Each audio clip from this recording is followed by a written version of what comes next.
listen. Never in my life associated the word boring with baseball. We know what's up. Me? Yeah. Famous? Yeah. And I'm like giddy over there smiling like, we're about to win this shit. Did everyone give you crap? Give me a good host story. I'm not picking it up. We both love the game. We talk about it every day. Getting on baseball. Having some popcorn, you're fooling around your phone. I'd have to wait in line for 3 hours. Hang on, because it's about to be a wild ride.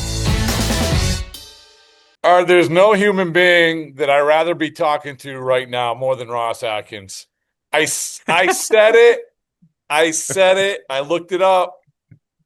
I said it on the last day of April. And I said to you, Ross, I don't know if it's a coincidence or not, but you went on a pretty good run after that. But all right, let's do it again. Let's do it again in April. Let's go. It's good to see you. Good to hear from you. And congratulations on everything. I know that I've said it a couple times, but I guess as we sit here, here's a cliche question, the ultimate cliche question, and it's not going to be like who had the better one-finger crap kicker in a wiffle ball with Mike Lowell, which I think we probably talked about last time, right? By the way, did we talk about with the wiffle ball box?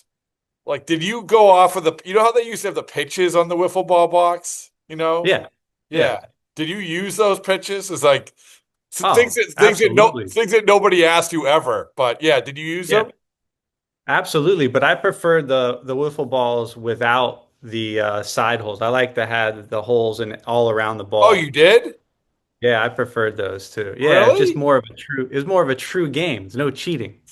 Well, I mean, there's nothing better. That one pitch on the side of the box, it was the curveball, where if you put your index finger, your middle finger along the edges, you wouldn't have to spin it or anything. It's just the ultimate 12-6. That would also impact your ability to throw somebody out when they were trying to advance a base. See, that's why I know that you're an astute baseball executive, because you're absolutely right. I'm only thinking about one part of this. You're thinking about the big picture. So, you don't want to throw a slider when you're trying to catch them going from second to third. No. So again, the cliche question is, how does it feel different sitting in that seat in the great city of Dunedin than it did a year ago? Because if you go back to this time last year, you guys are probably picked, fourth or fifth. You probably feel optimistic about your team because you always feel optimistic about your team. But I don't know if you know this, but you were in the World Series and you had a good year and good stuff is happening. For you, how does it feel different? Yeah, I mean, of course, every year has a different feel to the environment, to your expectations, to the outside perspective.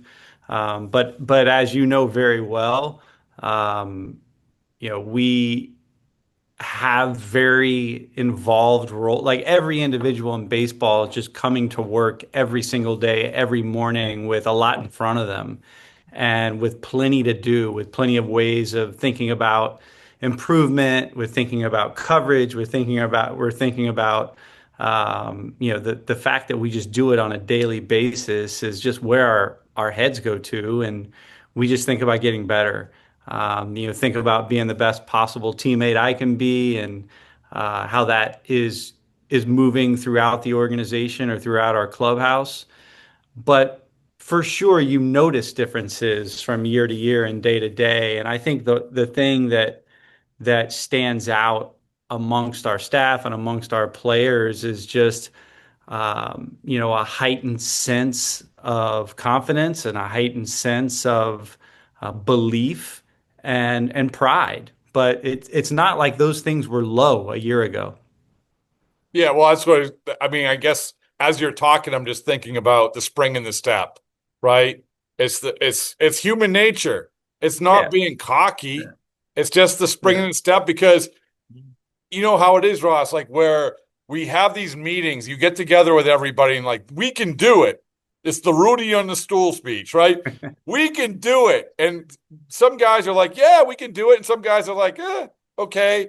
But now, like, you did it. Like, you got to that last game of the season. So I don't know if it hit like you thought it would when it came to when you arrived at spring training with, and you did see. I could rattle off a bunch of players, but there is a spring in their step that they have a confidence that they know they can do it. Did you see that? Yeah, I mean, Yeah. absolutely. But it's again, it's not taking anything away from how confident they were a year ago or how confident they've been over their careers, whether that be our staff, our players, people in baseball operations. But yeah, I think probably the best way to define it is just a little bit more efficient because they're just minimized distractions, which is always what you're trying to do, is just keep the focus on controlled outcomes. Did you sense along those lines? Did you sense you have your organization, the players? Did you sense from when you were talking to players or agents or team whatever that the perception of the Toronto Blue Jays was even different? And I know that the easy answer to that is no. Everyone understood what we were doing, but still, from the outside, the narrative was, "Hey, finally!" And I'm part of this. Like, finally, people are going to understand of, oh my goodness, all the stuff that they've been building. It was like the curtain was raised. I don't know Yeah. if you got that feeling from people. Yeah, I mean a little bit for sure. You learn things different ways, right? So our industry learned more about the Blue Jays last year for sure, and that creates momentum. So you read it, you hear about it, you hear a player talk about it, maybe then you see it, and then you feel it, and now it becomes a little bit more real to whether it's free agents or other organizations, other teams, their representation. It became a little bit more real to probably a larger portion of the industry, and then that turned into a little bit of momentum for us. That's a good feeling, right? I Yeah, mean, it's a good yeah, because you yeah, don't want absolutely. to, because I'm not going to name organizations, but there are some organizations that are like you that probably want them to understand that, but they can't get them to understand that. So to get that to that point, that's a good feeling. Yeah, it is, but of course, if you start to actually take time to feel that, you're taking a step backwards, right? Like Yeah. to stay in a position that is a strong one that you have to be leaning into. How do we get stronger nonstop and not take anything for granted? And but I do think that it was nice to feel a little bit of momentum from that exposure, and just players so quickly making decisions or players acknowledging those things that were meaningful and powerful, internal and new acquisitions or potential new acquisitions. So when we talked at the end of April, otherwise known as the T-shirt gun that launched you to great things, right? So when we talked, one of the things that struck me, you had signed Vlad, and you had said that throughout that whole thing, you were confident that you were going to get a deal done because you had a great relationship, great communication. But at this point last year at February, what do you remember about that feeling? Was it optimism? Was it'll work out? Or was there a little bit of anxiety as February turned to March? Yeah, I will say this, like Vladdy handled that as well as anyone in his position and his shoes could possibly have handled from a negotiation standpoint, from handling the pressure, from working through it with his teammates and microphones and cameras in his face nonstop, way more than they're in mine. And with a lot of pressure on him, and he handled it so well that that two separate things about how I felt in the potential of him signing versus just how I felt in the moment throughout that process. Um, but the fact that he was handling it well gave me a lot of confidence about our team and our environment, and back to feeling good about our chances of having a good run last year. But in terms of optimism on getting it done, in the moment, in any negotiation, in any deal, regardless of context, even if you feel confident that you are, headed towards probably the place you want to get in the end, it's never like a 90-10 feeling, or even a 70-30 feeling. It just never is because any deal has there's so many hurdles and so many potential hiccups and so it was just I felt like the best thing for Vladdy and the best thing for the organization was aligning, and so that gave me a little bit more confidence that we were going to get something done. You obviously know him a million times better than I do, but one of the things when you see a guy that you watch and then you see him on there's the regular season, there's the playoffs, and then there's the biggest stage.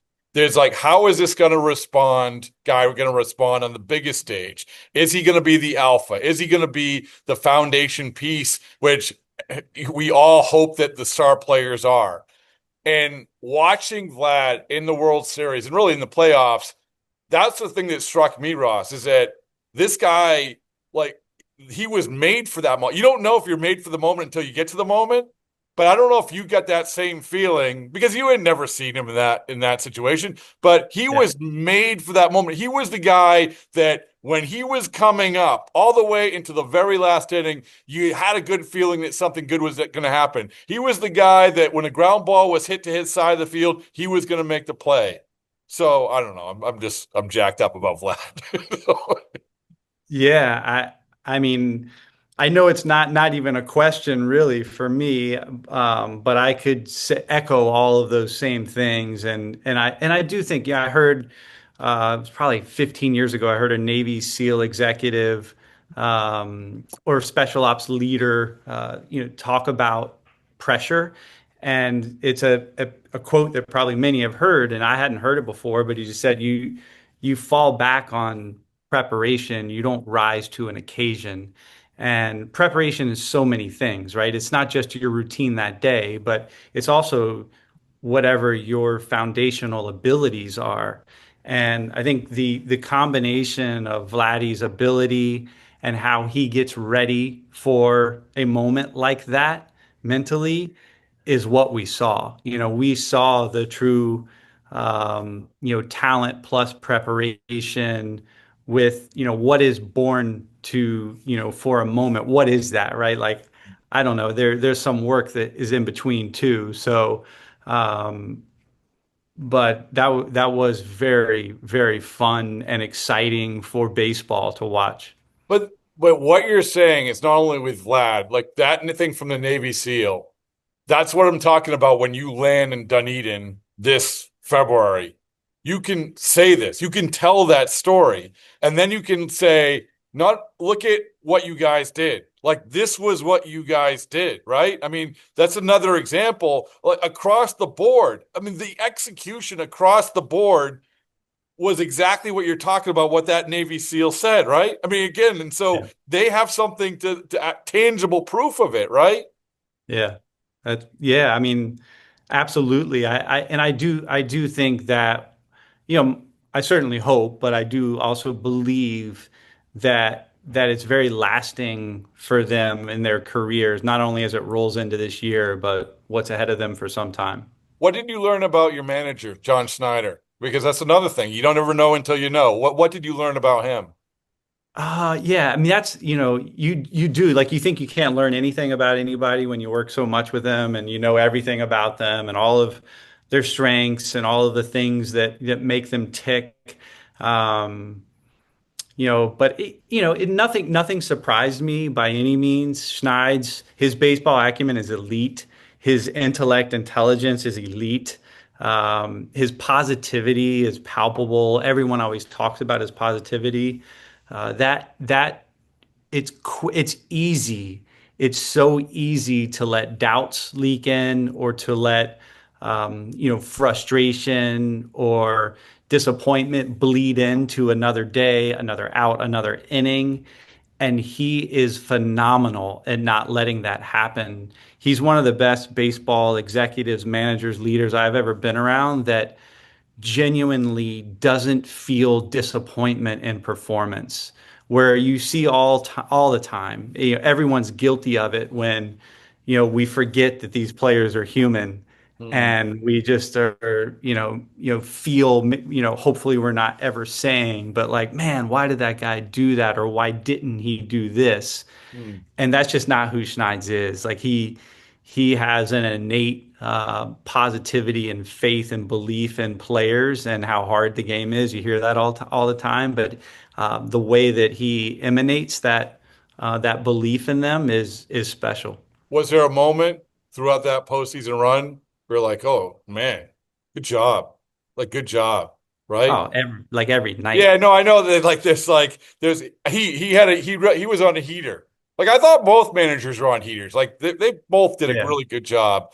But was there? yeah, I don't know if there was a oh man, like I didn't think of that, or I don't know, maybe there wasn't. I don't know because like you yeah. said, there Oh, was some like yeah, yeah yeah. There were, there were times where he took a really strong um, pathway, in the decision tree, and it, never at a moment where I felt like I wouldn't necessarily be doing that, but there were pathways that he took that I thought that's bold and that's impressive, and they worked, so he has courage for sure, and there were many moments like that. just a couple more questions, and I appreciate your time. So last thing I'll talk about with the World Series is did you ever go out and look at that padding out in the outfield? Like with the ball like jammed underneath. Like, did you ever because obviously this was the most physically as you probably saw people try to jam the ball underneath the mat. Yeah. Like did you ever ask anybody like the grounds crew or anything? Like it's a scientific experiment, one which I'm sorry that I'm revisiting, but it Yeah. fascinates me.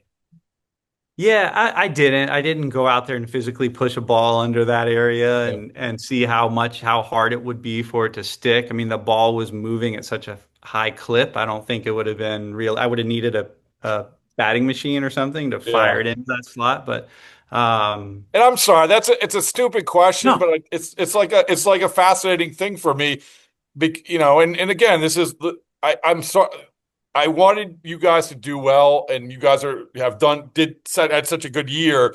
But one of the great things about all of it was there are so many little things in baseball that we can pick apart, right? So that was yeah, I honestly don't process games that way. I really don't. I don't fixate too much. Obviously, I'll loop on that play more, or certain plays that were pivotal. The Rojas play and the way he backhanded it and fell down to that knee and almost lost his balance and still got a good enough throw off. I loop on that one a little bit more because I was pretty sure that we won.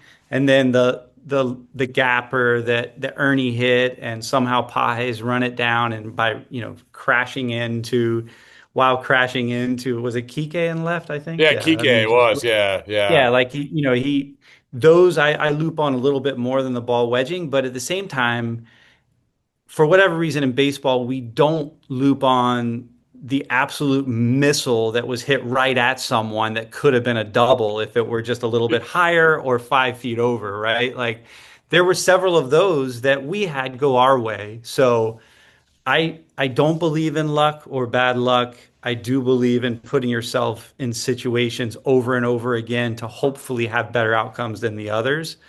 And they won. They had more outcomes that benefited them than we did, and don't think that ball wedging under the fence is why we lost.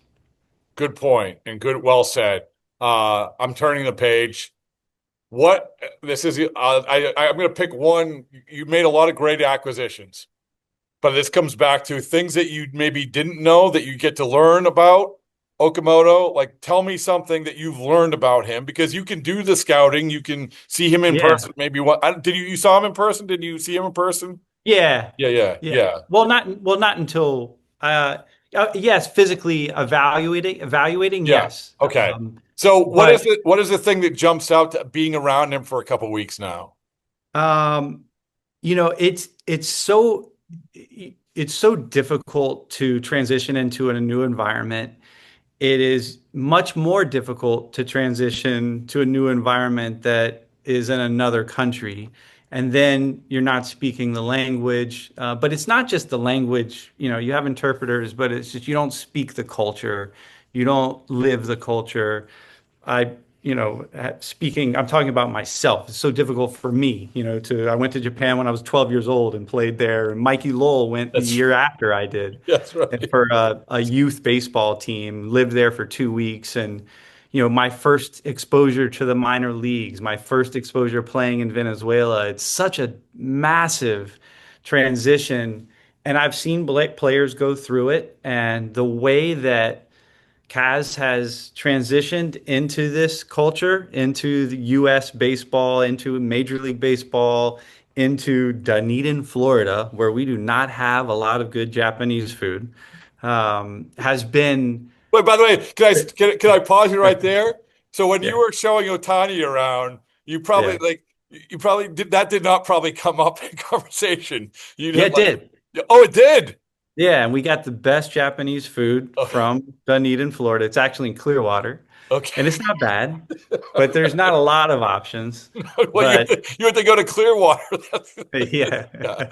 Well, I'm sorry, I didn't mean to interrupt. So yeah. No, but he seems to be more comfortable than I would have expected him to be, Mm. experiencing so much change and so fast. His visa was delayed. He didn't get here until the day we were starting, and it's not speeding up on him. It is not speeding up on him, and I have seen it speed up on some elite talent. So he's impressive. He seems to really love baseball at a very high level, and he has a great heartbeat for this environment.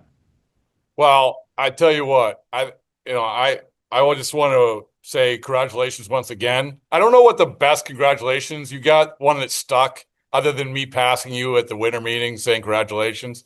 But I don't know if like one, this is again a cliche question. Like there's probably so many, but I don't know Yeah. if one stuck for you. Maybe it was your family or something. I don't know. Sometimes they Yeah. do. Yeah, I mean, I think the most emotion I've felt is seeing, my wife and daughters being so genuinely happy for me, and for us and for themselves, but just seeing like an authentic um, joy has been one of the best feelings. But man, there's been plenty of them, even though we didn't get the last out, and now we turn our focus to doing that. Well, that's awesome. And I will say this is that I did the documentary for the 2007 ALCS on Vice. I was very kind to Cleveland. As you were riding through that. Yeah, Um, there were some good memories which we were both part of. But yeah. yeah, so sorry. So I just want to say that you have done a lot of great things in this game, including that, by the way, to get to that point. Now you get to the next point, and now here we go. Next point, one more. So yeah, Sign me up. That yeah. would be great. Well, I really appreciate you, man. Thanks so much. All right, Rob. Anytime, man. Enjoyed it. Have a great day.